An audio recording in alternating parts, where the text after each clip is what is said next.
Voilà, c'était sûr que c'était pour ça. Kylian Mbappé vient officiellement de passer numéro 10. D'autant plus que la raison va vous surprendre. Autant que la situation avec Rodrigo est très complexe. Arrivant bientôt à la fin du mercato, Rodrigo n'arrive pas à se détacher du Real Madrid, club qu'il aime du plus profond de son cœur, malgré le dénouement de plusieurs clubs. Surtout que la situation de Rodrigo a bien été détaillée. Il n'y a rien avec le Paris Saint-Germain, rien de sérieux avec Liverpool et Arsenal doit vendre pas mal de joueurs pour essayer d'aborder le joueur. Considérant que Rodrigo est plus sur le point de rester qu'autre chose, on se positionnerait sur la même longueur avec Vinicius, qui d'après un journaliste interne au Real Madrid, Vinicius restera cette saison. Son entourage insiste sur le fait qu'il n'a reçu aucune approche de l'Arabie Saoudite récemment. On a du mal à y croire un peu. Ça serait littéralement très rassurant de savoir que Vinicius et Rodrigo restent avec nous cette saison et que les situations s'améliorent tout simplement au fil des jours, que ce soit en termes de titularisation ou même de contrat à prolonger. Toutes les rumeurs avec Rodri, alhamdoulilah, tout était absolument faux. Loin de nous un mec comme ça. Pour la prochaine saison, Xabi Alonso n'a visiblement toujours pas terminé et il veut beaucoup plus de recherche. Toujours en parlant de l'avenir, même si Arda Güler n'a pas récupéré son numéro 10. On nous confirme une nouvelle fois qu'Arda Güler sera très essentiel pour le projet du Real Madrid à partir de la prochaine saison. Sera littéralement un élément clé de la construction de notre jeu. On ne pourrait pas en dire autant de Gonzalo Garcia qui avait fait très bonne impression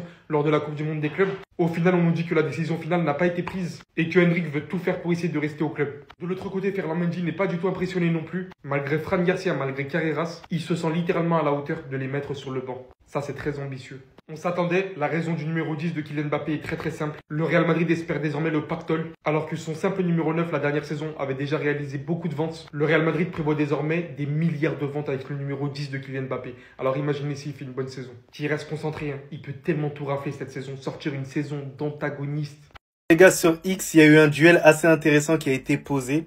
Sergio Ramos contre Maldini. Qui est le meilleur défenseur de l'histoire du football? Ceux qui me parleront de Beckenbauer, je suis désolé, ça remonte depuis trop longtemps. Donc les gars, on va se cantonner sur les deux. Donc les gars, concrètement, en termes de défense pure, je pense que le choix il est rapidement fait. Vous voyez Maldini, c'est l'un des meilleurs, si ce n'est le meilleur en termes de défense pure, sur du 1 contre 1. Lorsque tu veux qu'un joueur ne te passe pas, Maldini, pour moi, je le mets dans mon top 3 des meilleurs défenseurs centraux.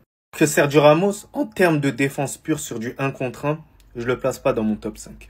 C'est moi qui vous le dis, ouais.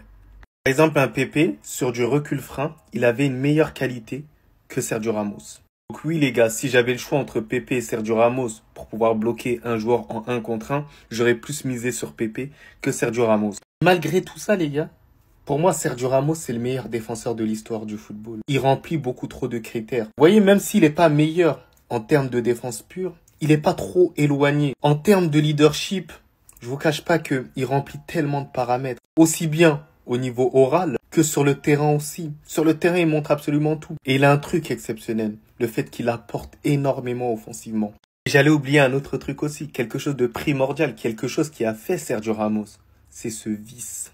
Ce vice dans les grands matchs. On se rappelle, Mohamed Salah, il peut vous raconter. Donc les gars, dites-moi en commentaire, vous avez une préférence plutôt pour Sergio Ramos ou plutôt sur Maldini? Mais sinon en vrai, c'est à toi. Bon, t'es quand même bien, alhamdoulilah. Même Cristiano Ronaldo.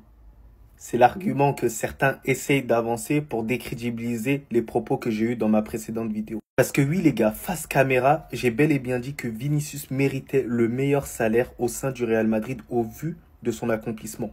Je ne demande pas qu'il soit largement au-dessus de celui de Kylian Mbappé, parce que je sais que Kylian Mbappé il remplit énormément au niveau du marketing, c'est totalement logique. Mais que Vinicius mérite quand même la reconnaissance du Real Madrid. Et là, on parle de Cristiano Ronaldo. Ouais, même Cristiano Ronaldo, quand il a eu des exigences, on l'a mis de côté. Le 1, Cristiano Ronaldo, en termes d'âge, il avait un âge qui était assez avancé. Donc, le Real Madrid, ils ont cogité, ils se sont dit, est-ce que ça vaut la peine de se plier à ces exigences? Bon, au final, l'histoire a donné raison à Madrid. Vinicius, c'est un cas totalement différent. Il est jeune, il a que 25 ans. Deuxième point, et c'est le plus important, Cristiano Ronaldo, lorsqu'il était au Real Madrid, c'était lui qui avait le meilleur salaire. Il n'y avait aucun qui avait un meilleur salaire que Cristiano Ronaldo. Il avait la reconnaissance de l'institution, au moins. T'es le joueur le mieux payé, c'est sur toi qu'on mise le plus, un point c'est tout. Tout ce que Cristiano Ronaldo, c'est encore une revalorisation salariale. Alors que Vinicius, et ça m'énerve d'ailleurs de le comparer à Cristiano Ronaldo parce que ça n'a rien à voir, c'est le 3e ou 4e salaire au sein du Real Madrid. Les gars, s'il vous plaît, il y a un moment donné, il faut se regarder devant la glace et il faut assumer que Vinicius n'est pas assez respecté au niveau monétaire. Et pour moi, c'est totalement légitime qu'il essaie de revaloriser son salaire. Et s'il n'est pas revalorisé à la hauteur de ce qu'il demande, pour moi, c'est bizarre. Je vous rappelle, il n'a même pas demandé au-dessus de Kylian Mbappé.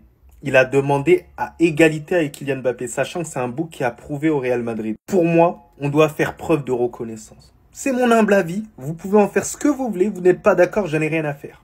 Voilà. Dites-vous, il y a des fans du Real Madrid qui pensent encore que Rodrigo va bouger cet été. Donc frérot, si t'es dans cette situation, reste là, je te dis pourquoi il va pas bouger. Déjà, Rodrigo, il a été clair sur sa situation. Lui, il a pas envie de bouger du Real Madrid et ce qu'il faut savoir, c'est que Madrid pourrait le laisser partir si Rodrigo est ouvert à un départ. Avant de continuer, le frérot, il a même pas l'air de s'inquiéter, il est en train de chiller sur ses stories Instagram avec sa meuf et ses potes. Bref, pour le signer, Arsenal doit d'abord vendre. Le PSG a démenti tout intérêt pour le joueur. Et il n'y a rien de sérieux avec Liverpool à ce jour. Hier, on a eu le démenti par rapport à la piste Tottenham. Et je ne pense même pas que ce soit un club adapté pour lui. La réalité, c'est que les médias veulent faire du chiffre, ils veulent faire des vues parce qu'on parle de Rodrigo et parce qu'on parle du Real Madrid. Est-ce que quand vous regardez les stories Instagram du frérot, il a l'air de s'inquiéter pour son avenir? Néanmoins, le Real Madrid et Xabi Alonso ont ouvert la porte à un départ de Rodrigo. Si et seulement si le joueur a envie de partir. Mais ce que je vous répète encore et encore, le joueur n'a pas envie de partir, donc le mouvement est super compliqué. En plus de ça, on se retrouve dans un contexte où les grands clubs qui peuvent le recruter n'ont plus la place pour le ramener. Donc je ne vois pas comment Rodrigo pourrait partir si lui-même, depuis des mois, il a insisté sur le fait qu'il veut rester au Real Madrid. Et en plus de ça, les clubs ont démenti le contact avec lui, sa famille ou son entourage. Benfica était sur le point de finaliser le transfert de João Félix, mais l'appel de CR7 a tout changé. Depuis ce poste, j'en vois beaucoup et même des Portugais qui disent que c'est de la faute à CR7 si Félix gâche sa carrière. De toute façon, c'est toujours de la faute à CR7. Il faut arrêter cette hypocrisie. S'il y a un seul fautif, c'est João Félix. Ça fait des années que sa carrière elle est uniquement dictée par l'argent. En 2023, il n'y arrive pas avec l'Atlético de Madrid. Il se fait prêter à Chelsea pour garder le même salaire. Ensuite, il se fait encore prêter à Barcelone pour garder le même salaire. Après, il se fait acheter par Chelsea et il se refait prêter à Milan pour garder encore son salaire qui est confortable. De se dire bon, dans les gros clubs que je fais, j'arrive pas à m'imposer, j'arrive pas à être titulaire. Je vais peut-être aller chercher un club qui me veut, qui m'achète, pas qui me prête. Et là, je baisse mon salaire pour récupérer un temps de jeu et avoir des ambitions du style Ligue des Champions, une vraie place de titulaire avec l'équipe du Portugal. Non, il fait quoi? Il préfère être prêté à gauche, à droite pour garder le même salaire. Même comme ça vous étonne qu'il soit parti à Al Nassr pour l'argent. Alors oui, l'appel de Ronaldo, ça a facilité les choses. Mais de l'autre côté, il avait aussi un contrat avec Benfica. 3-4 jours avant, il avait annoncé, je vais aller à Benfica. Et s'il a choisi Al Nassr, c'est pour l'argent. Pour certains, arrêtez de remettre la faute sur les autres. Il est libre de son destin depuis le début et depuis très longtemps, il fait des mauvais choix de carrière et il choisit toujours le côté financier que l'amour du maillot, l'amour du sport.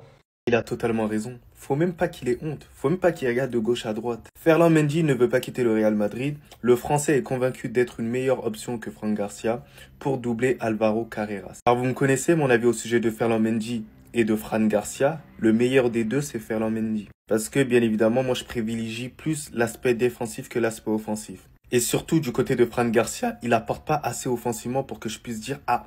Au final, il mérite une place de titulaire ou même de remplaçant. Et surtout devant Ferland Mendy. Mais après, Ferland Mendy, il va falloir faire attention à quelque chose de très important. Parce qu'il faut prendre ça en compte. Il y a plusieurs joueurs qui prennent ça en compte. C'est que l'année prochaine, c'est la Coupe du Monde. Et tout le monde souhaite la jouer.